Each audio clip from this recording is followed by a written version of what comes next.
Dealing with law enforcement, especially during traffic stops, you want to always have a camera, whether it be your cell phone, uh, body cam, dash cam.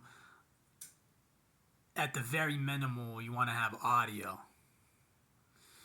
And you want to ask questions. So, as a civilian, develop your own style of interviewing. Be polite, be courteous, but also be learned in the law, because in the same sense that oftentimes civilians don't understand what the heck law enforcement is talking about when they use legal jargon, you have to know your audience, right? Know who you're speaking to. So if you start trying to sound like you understand legal jargon when you don't, that's going to only negatively impact your interaction with law enforcement, because now you're trying to sound smarter, like you're one of them. And many of these people have attitudes because it's a matter of self-esteem. Self-esteem is how you treat others. They work a high-stress job, which more often than not is high stress because of how they treat others.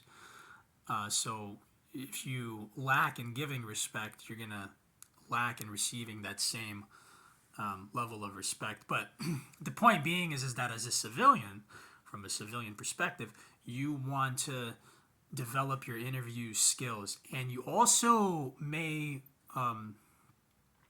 consider attending a citizens academy. Many law enforcement agencies have what is known as a citizens academy as a kind of ongoing effort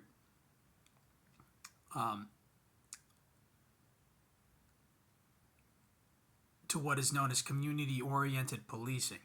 And those were kind of like the rules or guidelines developed by the United States Department of Justice and set forth for police agencies to get to know their community. That's what community-oriented policing is. And so agencies that understand this, and I would say by now most law enforcement or police agencies have a citizens academy, whether they abide by the principles of community-oriented policing or not. That's just something that shows the community their effort, or their agency's effort, in getting to know their community, and also deals with government transparency. Which brings me to my next point, and that is public records. You should have a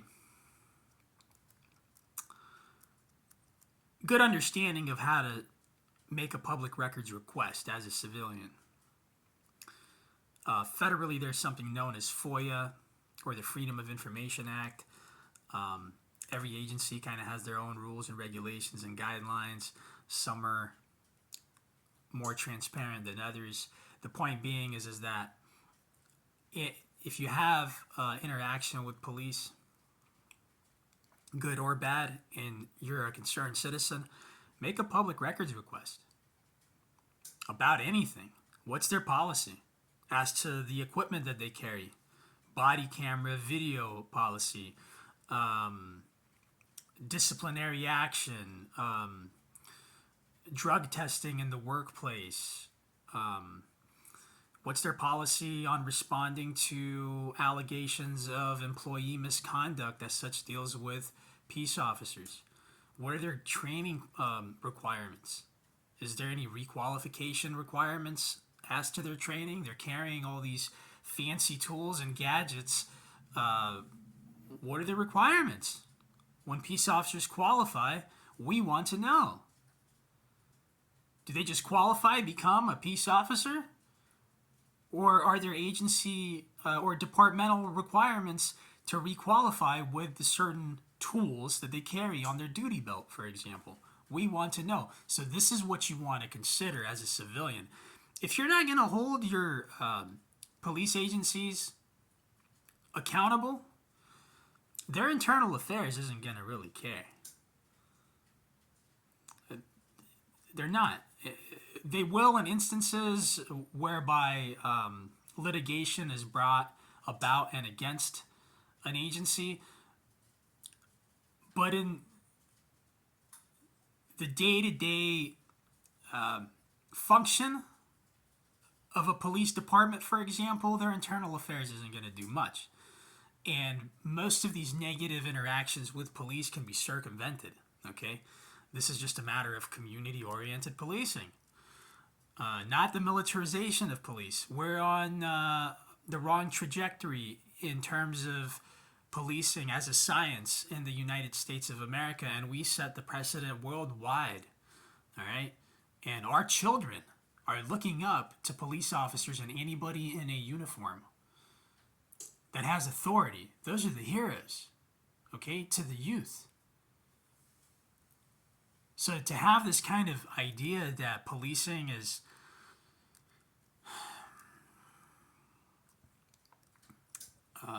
supposed to be the way that it is in America is wrong.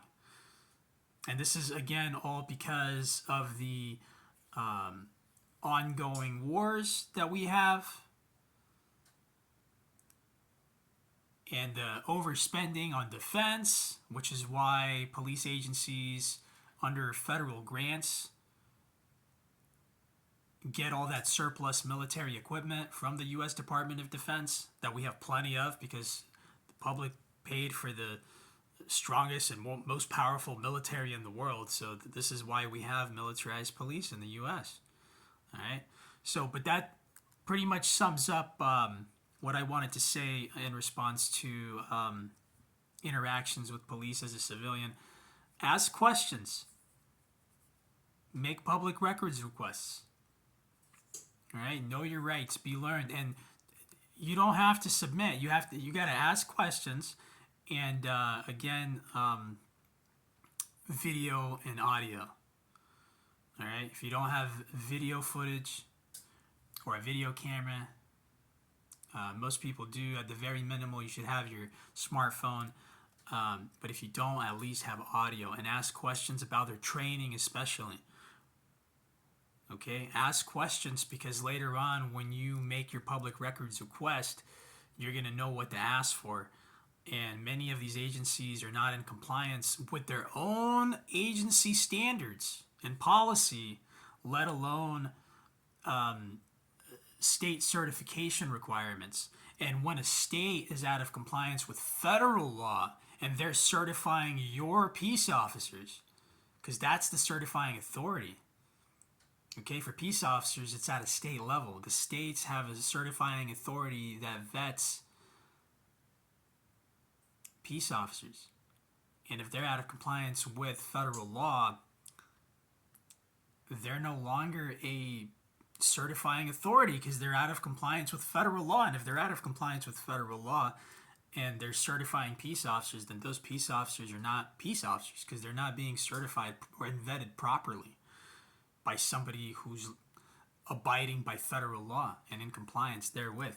So that's just something to be mindful of. And as a member of your community, you're responsible to hold your public officials accountable, and you are the authority. As long as you're not breaking the law, criminal statutes. However, that can be argued since we now have a policing for profit model that is used to generate revenue rather than to keep the peace and establish law and order. So that's why the community has to get together and hold their public officials accountable, because it's members of the community that are the stakeholders or shareholders of their government, not private interest groups, not government contractors that contract with governments. Those aren't the shareholders. Some of them are. I mean, they are to a certain degree, but they are no more shareholders than you as an ordinary citizen or civilian. So I think I'll leave y'all with that. Like, subscribe, comment, follow me on Twitter, subscribe to my podcast. Thank you for tuning in, and until next time.